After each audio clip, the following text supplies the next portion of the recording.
Hi, I'm Dave Remsen from the Marine Biological Laboratory in Woods Hole, Massachusetts, and welcome to the Whaler Anniversary event, and nice to see you, Jeff.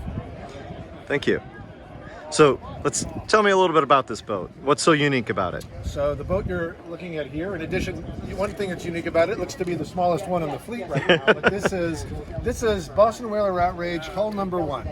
This was purchased by the MBL, the Marine Biological Laboratory, in 1971, directly through a solicitation to Dick Fisher from our then general manager, Homer Smith. And the MBL was ready to move on from our tradition of wooden boats to a sleek, low freeboard collecting and dive vessel that we would use primarily for collecting and diving, as well as ferrying people around. We take students out on this vessel. And the other thing that's unique about it is it's been essentially in continuous use for the last 50 years. So here it is. And you guys actually use this to break ice? You guys take this out year round? So when we purchased it, we only had a wooden trawler, the Siona, which was in Eel Pond, which is our local estuary in Woods Hole. Yeah. It typically freezes over in the winter to some extent, and we didn't like to break the ice with our wooden boats because it scars them. So one of the first duties of this whaler in its first inaugural winter was to be the new icebreaker. And so every morning it goes out, breaks the skin ice so that we can keep a channel clear for the bigger boats. And we still use it for that purpose to this day.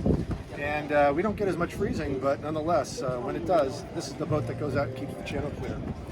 But primarily, it served as the quintessential dive boat, and it's still our favorite dive vessel. These rib sides that some people might not have liked are made for the ideal set of handles.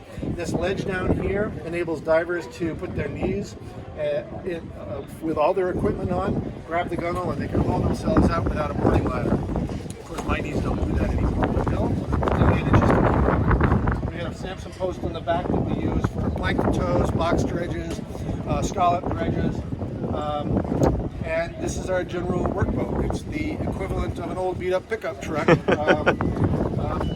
it's been going strong for 50 years, and we're just trying to position it now to go for another 50 years. So, over this boat's life, what has it contributed to the scientific community? Well, one of the big things that we've done, and what I did when I was in college, was go out and follow the season of a particular species of clam called the surf clam or sea clam, Specialus solidissima, up the coast from the vineyard all the way, actually just across the way here at Nantasket Beach. And that clam produces prodigious amounts of embryos, 300, 400, 500 million embryos per organism, per female. And those eggs produce a chemical, and those numbers amplify that chemical signal enough so biologists could characterize it. And that chemical is a class of compounds called cyclins that regulate the cell cycle. The cell cycle is what allows cells to divide. And without cell division, you and I would be single cells. With unregulated cell division, we would be tumors. And so somewhere in the middle it has to work. And 2 Nobel Prizes came out of the research that happened in the 80s and 90s on that particular compound. One to Tim Hunt, one to Avram Hershko, because it's such a fundamental component of all biology, the ability to manage the division of cells. And so they collected the samples off of this boat? We dove off this boat sometimes 4, sometimes even 5 times a week, collecting the clams that were providing the raw material for that research. Today, we collect worms that are used to study essentially anatomy and how bodies develop into the shapes that they have. We collect coral off of here, which is being used to study resilience and flexibility in corals to recover from warming events, which are increasingly common now in our oceans. We use this to collect plankton samples. We take students out on this boat. We collect essentially any organism that's required by researchers. And the cool thing about the MBL is the stories and the connection between the natural history of those animals and the amazing science that can be derived from those animals.